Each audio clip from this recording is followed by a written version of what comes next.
Let's get into it. Okay, this morning I had my cuppa, read an article about Sarah Ferguson. Sarah Ferguson. You know Sarah Ferguson, the Duchess of York, wherever that is.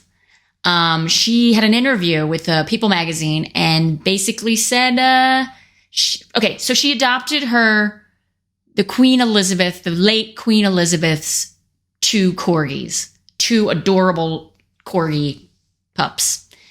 And she said in the interview that sometimes the dogs will bark at nothing. And she thinks that they're barking at the presence of Queen Elizabeth. That's what she says. That's what she said. That's what she said to the interviewer. She thinks that it's probably the ghost of Queen Elizabeth. And the dogs are barking because I don't know why. Because she also says there's no squirrel, there's no gardener outside. They're just barking at nothing. And as a dog owner, I'm gonna have to think maybe they're barking because they're hungry, and you don't know how to take care of dogs because this is the first time, like, you're not used to taking care of dogs, and they're probably hungry. You know what I mean? Because like dogs generally, when they bark, it's like danger or give me something. I want something. Play with me or give me some food. Hey, stranger, get out of here. But if they see like a ghost of Queen Elizabeth, like their mom, basically, they're not going to be barking at her. They're going to be wagging their tails. I know a little something. I have a dog. I've had many dogs, but I've dogs don't bark at like the mom. Dogs aren't going to be like, oh my God, it's my mom. Let me bark. They'll bark at like a stranger if they feel threatened or if they need. I think they were hungry. I think my first thought was she probably doesn't even know. Like, oh, I have to refill their water bowl like every few hours because they're dogs. They can't talk. Dogs can't. They're like babies. They can't talk. They cry when they need food. They cry when they have to go to the bathroom. You know, all these dogs bark. And she doesn't know that. She thinks that they're barking because they see the late Queen Elizabeth. And then I read down a little bit further, plugging her book, and then in the article, Fergie, who still lives with her ex-husband, Prince Andrew. Then I was like, wait, hold on. What? She still lives with Prince Andrew? She still lives with Prince Andrew? That's why the dogs are barking. That's what, because they're like, get me out of here with this creep. Prince Andrew, the guy who hangs out with Jeffrey Epstein and settled out of court from that, the thing that he did, that he said he didn't do, but we know he did it because he settled out for millions. That's why the dogs are barking. Get those dogs out of there. I mean, I'm not a big fan, but you could just send them with Harry and Meghan and Monticello and fucking California. They shouldn't be around that. They're not happy because they're scared. Dogs sense energy. They feel threatened. So that's why they're barking. It's either that or you're not feeding them. Or maybe it's both. Maybe you're not feeding them and they're scared of Prince Andrew. Maybe he's touching them inappropriately. We don't know. We're not in the house. Why did you stay with him? What's going on, Fergie? Oh, we're still friends. You still live with them. Yeah, I get it. You're still friends. Sure. Okay. Your exes, you're friends. You have kids together. Of course you're going to stay close and make sure, hey, how's our kids? Let's go to their wedding or let's go to the whatever. But you live with them? You still live with them? That's kind of weird. I got to look that up. I got to find more about that. That's kind of creepy. That says a lot about a lot. I just don't my brain was broken when I read that. I was like, really? After all that, you're still sticking by your man? I mean, really? Anyway, in other news, let's get on with it. Let's move on. That just was disturbing. Feed your dogs, Fergie. Just make sure there's water in the bowl. Make sure they have their kibbles and keep Prince Andrew away from them, and I bet you they'll stop barking. I guarantee it. Right? In other news, we're going to keep on a pet theme. I don't know if you've seen Alex Jones lately. He's all sad because he has to file bankruptcy because of his trolling the school massacre and calling it a false flag and all this crazy nonsense. Anyway, he went online the other day with his cat. He has a fancy cat. Like, basically, he is all of his assets are being taken away because I think he owes millions and millions to all the victims of the Sandy Hook massacre. So because he lied and he profited off of making it seem like a conspiracy, like it didn't happen. So now he has his cat. He's saying that the authorities are trying to take his cat away, and they're not. Nobody wants his ugly ass cat. Sorry, cat lovers. I mean, his stinky cat. I'm sure the cat smells. I'm sure he doesn't wash it. Do you even wash a cat? I'm sure it's like one of those cats that like hisses at you when you walk in. Anyway, in other news, Brian Koeniger. Let's talk about him. Brian Koeniger, who he basically murdered 4 Idaho students back a few months ago. Reddit had to cancel or shut down one of their subreddit groups called Fans for Brian Koberger. He had like 12,000 members on that. Some of them were asking, like, they're all drooling because I guess they think he's good looking. And maybe they think he's innocent, or maybe they don't think he's innocent.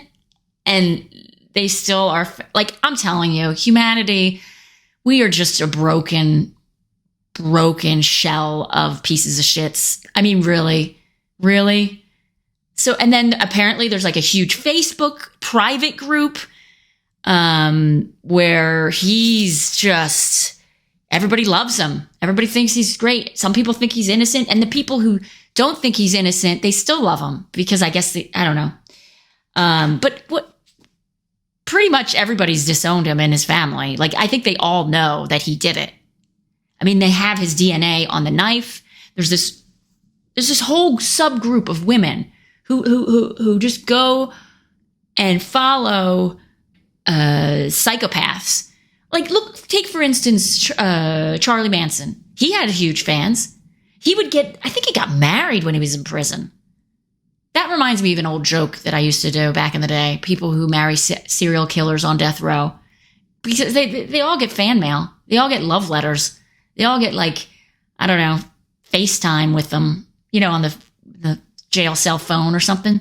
Anyway, they get letters. They get all these things. I'm going to revisit that joke next show, next Wednesday. I have a big show next Wednesday in Lausanne. I'm going to revisit that joke.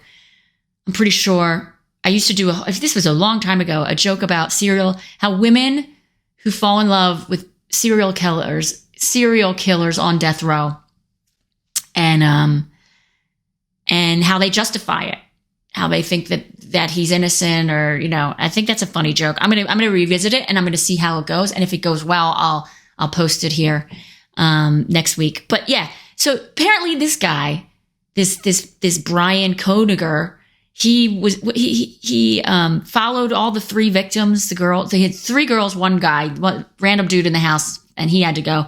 But he used to follow them on Instagram. None of them followed him. He would show up at their work, but they didn't notice because they weren't, he didn't talk to them. But he did have an undergraduate degree in criminology. He was getting his PhD. Oh no, he had an undergraduate degree in psychology, and his master's in criminal justice, and his PhD in criminology. While, like, the murders happened, he's been studying for this moment his entire adult life. And all of his friends were like, yeah, he was kind of they were all like, yeah, he was kind of obsessed with serial killers. He also was a teaching assistant at the University of Washington. And some of the students were like, yeah, he was really, really harsh. He would, like, give us zeros, Fs. Even if we did okay, he would think that it wasn't good enough. And then, interesting, his whole demeanor changed after the murders. They only recognize this in hindsight because after he gave all of his students 100 A's. All of them. Across the board. Before, zeros. After the murders, A's. I guess he was probably like, I don't have time to grade because I'm a murderer. So I'm spending too much energy worrying about how I'm going to get probably caught. But yeah, right before the murders, he went to the two of the girls that worked at the restaurant, and he didn't talk. He didn't approach them, but he just sat there and stared.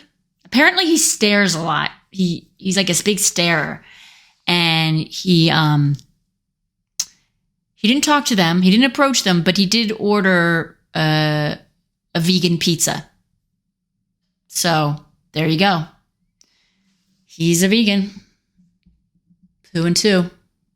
Anyway, that whole women who are loving this guy, there's a word for it. It's called, I'm going to mess up the word. American Psychology Association calls it hybristophiliacs. And it's people who have sexual interest in people who commit crimes. So that's an actual condition. Like, these people have a psychological condition. They're like, oh, you murdered someone. I think you're hot. Yeah, women, I don't know. We do like assholes. And I guess they're like the ones who like, oh, I really want the really worst of the worst. I want a murderer. I want to be rejected by a murderer. I mean, that's setting yourself up, really. Because, like, he's going to be on death row. Like, he's clearly guilty. Like, all the evidence is, like, it's all against him. Like, every single thing. Yeah. So he's probably going to be on the death.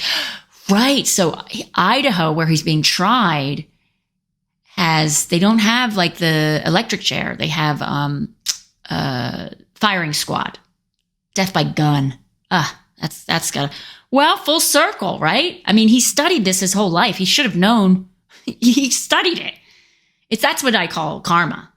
Do you know what I mean? That's like full circle, like boom.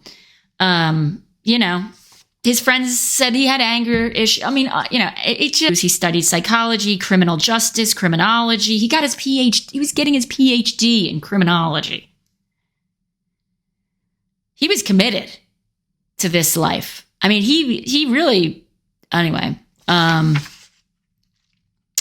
So he followed 3 of the victims on Instagram. They never followed him back. And apparently he put DMs, but they didn't read his DMs. And that's probably what happened. That's probably got him all upset. That's probably what made him angry. And he followed through with irrationally doing a heinous act. But my question is this. He's a psychopath, demented, sick human being, right? Who did horrible, horrible, horrible things. Now, that's just, damaged person, right? That's just somebody who has something just clicked. We don't know if he was always like that. We don't know if it's something just clicked in his head. We don't know we don't know. But what we do know is that the women who follow him and are asking, they literally are they have a fan group talking about how hot he is, how cute he is, asking, hey, Brian, what's your skincare regimen? Cutie pie murderer, like sociopath, psychopath murderer. What's your skincare routine? Now, those are the people that I'm worried about. These women are the people that I'm like, eventually they're going to get over Brian. They're going to fall into their own real life relationship. These are the people that I question. These are the people that I think, oh my God, someday they're going to have children. And maybe they have children. Maybe they have children now. And maybe they're okay with like their children being psychopaths. Sociopaths. I mean, these are 12,000 women. I don't know if they're all women. Some of them might be men. Are fans of this guy who clearly murdered 4 people. I mean, honestly, they should be put on a watch. Do you know what I mean? Like, I think they should be put on some sort of like monitored thing. They probably already are. Anyway, they caught the guy. They think they're going to catch him from the Bluetooth, basically. There's a Bluetooth. When you go into somebody's house or you go into somebody like the mall and they're like, join our Wi-Fi. Well, like he went into the house to cover his tracks at like 4 a.m. or something like that. And they can tell from the phone that he was in there because it tried to get on their Bluetooth, their whatever that is, Alexa, help. Alexa, thank you, Alexa. You caught him.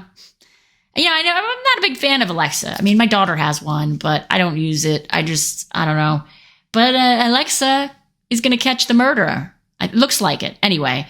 So what else is happening? Let's take a look. I'm trying to think of like who the famous people on like death row or in jail. Like as soon as they get there, they immediately draw sympathy by sad, pathetic women who are like, I love him. He's innocent. But like we know that they're not innocent, like especially like Charlie Manson.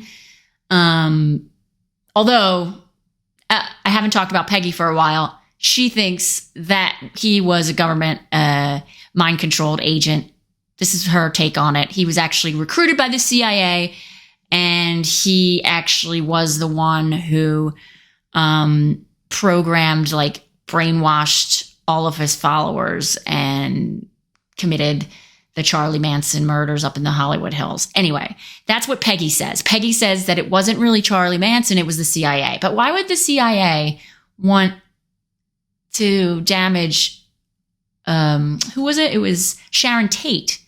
It was Roman Polanski's pregnant wife. Now that's a good conspiracy. This is one I haven't prepared for this, but oh my God, that I thought of this like a few months ago. So Roman Polanski was married or dating Sharon Tate, and she had his child. Not yet. She was very pregnant with his child and was murdered by Charlie Manson and his cult. And that was up in, I think, in the early, late 1960s or 70s. Then I thought, oh, wow. You know that movie, Rosemary's Baby? Isn't that a Roman Polanski film about them taking the baby?